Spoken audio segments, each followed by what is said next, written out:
Je suis chirurgien. Jusqu'à présent, j'ai eu à faire un bon paquet d'étranges cas médicaux, mais l'un d'eux continuera de me hanter probablement jusqu'à ma mort. En automne 1987, une anomalie médicale extrêmement rare a touché un pauvre enfant de 7 ans du nom de William.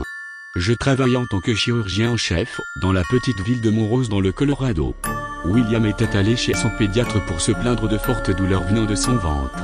Il disait au docteur qu'il avait un homme qui vivait en lui et qui refusait de le laisser tranquille jour et nuit. Il disait qu'il lui faisait mal à divers endroits, comme s'il tirait sur les ficelles d'une marionnette.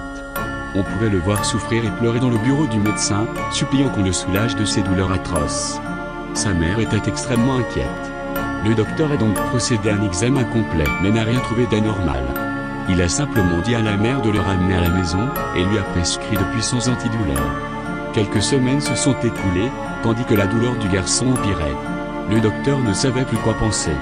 Il ne trouvait toujours rien d'anormal, prescrivant des antidouleurs de plus en plus forts. Un jour, la mère est arrivée dans un état de grande panique. Elle est entrée en criant que son fils mourait et qu'il saignait abondamment. William avait du sang qui dégoulinait de sa bouche, et il se traînait à quatre pattes, suppliant les médecins de le tuer. Horrifiés, ils l'ont envoyé à l'hôpital. C'est donc à ce moment qu'il est parvenu à notre équipe médicale. Les docteurs ont déterminé qu'il avait une grosse tumeur au torse, après que les rayons X aient révélé une étrange formation dans sa cavité viscérale. Il fallait l'opérer de toute urgence. Moi et mon équipe avons rapidement enfilé nos masques et nos blouses avant de le conduire au travers des couloirs de l'hôpital. Nous avons accéléré lorsque le garçon s'est mis à hurler. Nous lui avons mis un masque anesthésiant alors qu'il se tortillait et demandait à la mort de le prendre. Sa tête se balançait d'avant en arrière avec violence, comme s'il ne le contrôlait pas. Elle se balançait si fort qu'il a fallu 2 docteurs pour la maintenir. Il a commencé à se calmer, jusqu'à ce que finalement ses yeux se ferment, alors que l'anesthésie faisait effet. Nous l'avons conduit en salle d'opération et lui avons arraché son t-shirt Spider-Man. J'ai pris mon scalpel et j'ai ouvert son torse. La fine peau s'est ouverte et le sang a rapidement coulé, révélant des veines et du mucus. J'ai entendu un gargouillement venant de l'intérieur du gouffre sombre que j'avais créé. Nous avons placé des pinces à l'emplacement de l'incision et juste au moment où nous allions tirer, nous l'avons vu. Venant de juste en dessous de ses abdominaux cramoisis, un bras jaillit. La chair s'est étirée jusqu'à se déchirer. Ça a projeté des morceaux sur nos visages ainsi que sur nos vêtements. Nous étions tous stupéfaits, pétrifiés par le choc. Le bras était petit et frêle, rouge, et visqueux tant il y avait de sang. Il reposait sur ses entrailles tailladées. Je me tenais là, bouche bée.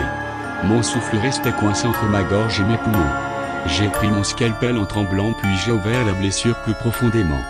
J'ai jeté un œil à l'intérieur de la masse rose et rouge où j'ai vu un corps recroquevillé, et j'ai su que c'était un nourrisson. J'ai placé mes mains sur sa peau douce et écarlate, pour tenter de le prendre. Il gigotait dans mes mains, et me fixait des yeux. Je l'ai pris, le tenant au-dessus du corps du pauvre garçon. L'enfant était intégralement recouvert de sang. Il avait des yeux étranges, auxquels il manquait la pupille et ses lèvres étaient étroitement serrées. Il était recroquevillé sur lui-même. Il ne ressemblait pas à un enfant, mais plutôt à un alien. Le plus surprenant était qu'il n'avait pas de cordon ombilical. En voyant l'enfant gigoteur, les médecins ont reculé avec horreur. Je bégayais, incapable d'articuler une phrase sensée. Je jure que je ne mens pas sur ce qui est arrivé par la suite. Le nourrisson me regardait et il a ouvert la bouche. Une grosse quantité de sang en a coulé. Il a commencé à pousser de petits cris stridents. C'était extrêmement désagréable à entendre. Mes yeux étaient grands ouverts, et j'étais pétrifié. Les autres médecins se sont enfuis de la pièce en se bousculant. L'enfant était dans mes mains criant toujours plus fort. Il s'arrêtait parfois quelques secondes pour cracher du sang dont il ravalait la moitié à chaque fois. Je l'ai finalement lâché, le laissant tomber sur le sol. Ça a provoqué un bruit sourd sur le carrelage avec un répugnant crack. J'ai cru qu'il était mort, car il est resté immobile un moment. Puis finalement, il s'est mis à pleurer. À pleurer comme n'importe quel nourrisson, et pas comme un monstre. Je n'ai pas pu m'empêcher de m'approcher et de me pencher sur lui pour voir dans quel état il était. Avec une rapidité effrayante, il m'a griffé au visage. Sans trop réfléchir, je me suis levé et je lui ai donné plusieurs coups de pied, espérant en finir avec cette abomination.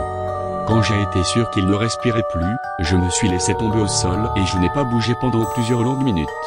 La police est intervenue et m'a trouvé seul avec le cadavre du monstre. J'étais immobile, sous le choc. Pour ce qui est de William, son électrocardiogramme affichait une ligne plate, il a été déclaré mort d'une hémorragie Un policier m'a aidé à me lever pour me faire sortir. Des recherches ont été menées et il a été établi que l'enfant était victime d'un rare cas appelé fœtus in fetu.